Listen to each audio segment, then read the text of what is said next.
2 days ago, my 20-year-old daughter drove drunk to get herself some food. I was working in the backyard and thought she was inside watching golf with her dad. When I realized she had driven after drinking that afternoon, I immediately got in my car, picked her up, and drove her home. She is supposed to be returning to college any day now to start an internship, and I am adamant that she cannot have the car anymore until she earns my trust back. She can fly back to college and once there, take Lyft, Uber, public transportation, whatever, just not her car, which is actually not her car as it was purchased for her by her dad. The problem is that her dad disagrees with me and wants her to have the car back. This is the same guy who called her while she was out driving drunk, and all he did was tell her to get home safely. He had been drinking that afternoon and was also in no condition to drive. She says she doesn't really remember what she said in the car after I picked her up, a further indication of her level of intoxication.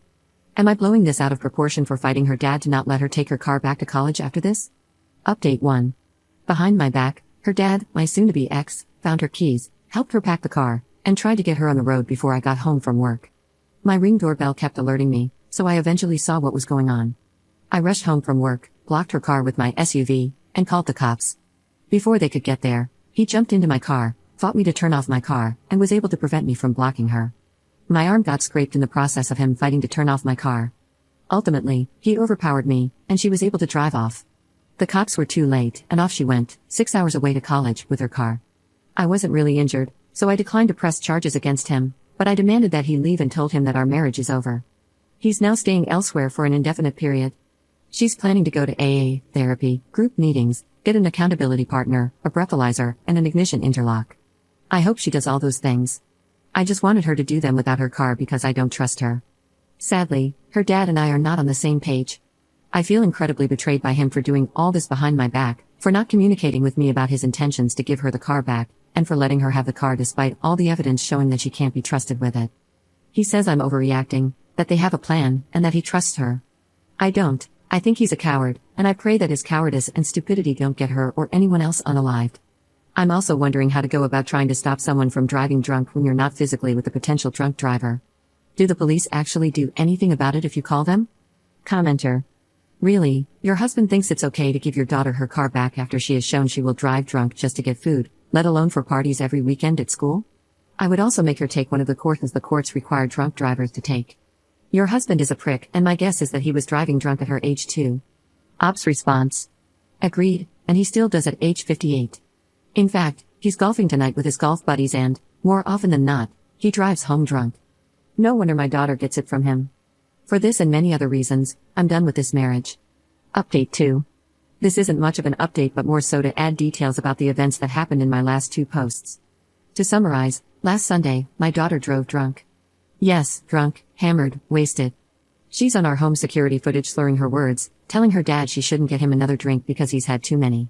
She's bumping into things, being obnoxious with her brother, and eventually goes out the front door, getting into the car she drives, and driving off to get food for herself.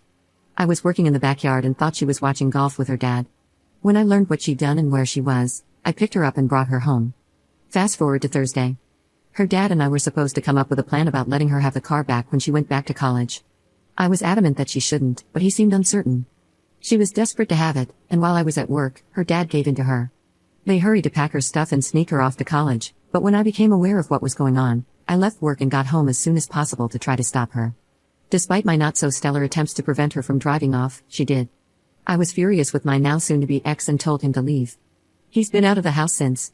Again, more details are in my previous posts, but that's where things stand today. I guess I just want to give more details as to why I reacted the way I did and why I told my soon-to-be ex to leave that day. 5 months ago, my daughter rolled her car and ended up stuck in some trees next to a creek. Supposedly, she hadn't been drinking that morning but had been the night before. While still trapped in the car, she crawled to the back seat to throw her bottle of not quite empty booze out the window. Obviously, she could have been unalived, but thank God, she only got a few scratches. Her car was totaled. I felt we should wait a bit before getting her another one to let the gravity of the situation sink in, but her dad disregarded my wishes, gave in to her, and less than 2 weeks later, she had another car. To clarify, it's not her car. She does not own the car. It was purchased using mine and her dad's finances, and her dad's name is on the title. I still don't know what the right thing was to do, but I know his complete disregard for what I want in terms of our children's well-being is absolutely intolerable to me anymore. We're not dealing with playdates or homework or curfews anymore. These are alive or unalive situations now, and we should do everything we can to try to be on the same page, not going behind each other's backs to get our own way. This time, though, I thought my soon-to-be ex was leaning towards not letting her have the car to take back to college.